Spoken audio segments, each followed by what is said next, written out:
अस्सलामुअलैकुम। आज हम बनाएंगे आलू कीमा।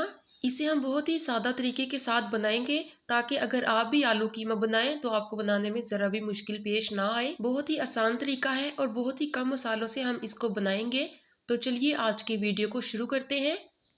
लेकिन वीडियो को शुरू करने से पहले मेरी आप सबसे रिक्वेस्ट है कि मेरे चैनल रेसिपीज़ आप सुंदस को सब्सक्राइब करके बेल आइकन को प्रेस कर दें ताकि मेरी हर नई वीडियो सबसे पहले आपको मिल सके। आलू कीमा बनाने के लिए एक कढ़ाई लेंगे, इसमें कीमा डाल देंगे। मैंने गाय का गोश्त लिया है 500 ग्राम और मैंने इसको चर्बी के साथ लिया है।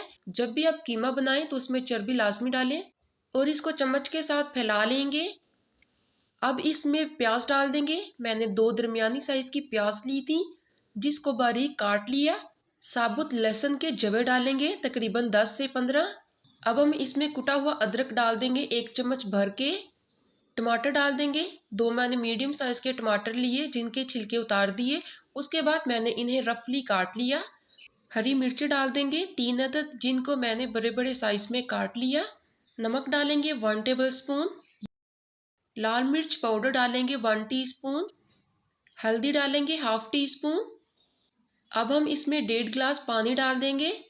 कोशिश करें कि कीमे में पानी कम ही डालें। अगर आप पानी ज़्यादा डालेंगे तो कीमा बहुत ज़्यादा गल जाएगा। लेकिन अगर आपको लगे कि इसे कम पानी डालने से भी आपका कीमा गल सकता है तो आप उसी मुताबिक पानी डालें। अब हम इसको अच्छी तरह से मिक्स कर लेंगे और 20 से 25 मिनट तक हम इसको दरमियानी आंच पर पकने देंगे।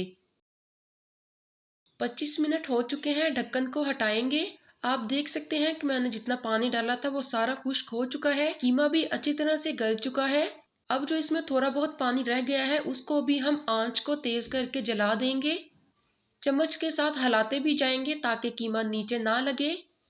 अगर आप इससे भी ज़्यादा जल्दी कीमा पकाना चाहती हैं तो आप इसे प्रेशर कुकर में भी पका सकती हैं। पानी सारा ड्राई हो चुका है। अब हम इसमें 1 कप कुकिंग ऑयल डाल देंगे। अगर आप बहुत ज़्यादा ऑयल पसंद करते हैं तो आप इसमें ज़्यादा ऑयल डाल लें, लेकिन अगर आप कम ऑयल खाना पसंद करते हैं तो आप ऑयल को कम भी कर सकते हैं। लेकिन मैं आधा किलो कीमे में 1 कप डालूंगी और इसको मैं अच्छी तरह से भून लूंगी। चम्मच के साथ हिलाते जाएंगे और फ्लेम को हम मीडियम ही रखेंगे। कीमे की अच्छी तरह से भुनाई करेंगे।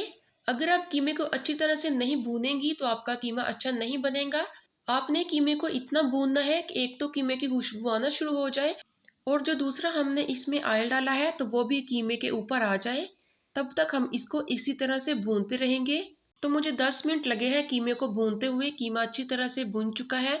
इसकी बहुत ही अच्छी खुशबू भी आ रही है और इसका जो मैंने ऑयल डाला था वो भी अलग हो चुका है। अब हम इसमें आलू डालेंगे। मैंने 2 दरमियाने साइज के आलू लिए थे जिनको बारीक काट लिया। आलू का साइज आप अपने मुताबिक छोटा या बड़ा कर सकती हैं। चम्मच के साथ इसको अच्छी तरह से मिक्स कर लेंगे। अब हम इसको ढक देंगे और इतना पकाएंगे कि आलू अच्छी तरह से गल जाएं। हम इसको बहुत ही कम आंच पे पकाएंगे। मुझे 20 मिनट हो चुके हैं, ढक्कन को हटाएंगे। आलू बहुत अच्छी तरह से गल चुके हैं। हर 5 मिनट बाद मैं इनको चेक करती रही थी और चम्मच के साथ हिलाती भी रही थी ताकि कीमा लग ना जाए। अब हम इसके ऊपर हरा धनिया डाल देंगे। अच्छी तरह से मिक्स कर लेंगे। अब हम इसमें एक और चीज़ डालेंगे जिसके डालने से आलू कीमे का बहुत ही अच्छा टेस्ट आएगा। 1 टेबल स्पून कसूरी मेथी लेंगे। इसको अच्छी तरह से उंगलियों के साथ मसल लेंगे और कीमे में शामिल कर देंगे। अब हम इसको फिर अच्छी तरह से मिक्स कर लेंगे। बहुत ही मज़ेदार और खुशबू वाला आलू कीमा तैयार हो चुका है। अब हम इसको डिश आउट करेंगे। आलू कीमे को मज़ीद खूबसूरत बनाने के लिए हम इसको गार्निश भी करेंगे। हरी मिर्चें मैंने बारीक बारीक काट ली हैं, इसके ऊपर वो डाल देंगे। अदरक भी डाल देंगे जिसको मैंने छोटे छोटे पीसेस में कट कर लिया था। बहुत ही मज़ेदार आलू कीमा बनकर तैयार हो चुका है। इसको मैंने बहुत ही सिंपल तरीके से बनाया है ताकि जब भी आप इसको बनाएं तो आपको बनाने में मुश्किल पेश ना आए। तो उम्मीद करती हूँ कि आपको मेरी वीडियो अच्छी लगी होगी। अगर वीडियो अच्छी लगी हो तो वीडियो को लाइक ज़रूर करें। तो मिलते हैं इस तरह की एक और नई रेसिपी के साथ। मुझे दें इजाज़त। अल्लाह।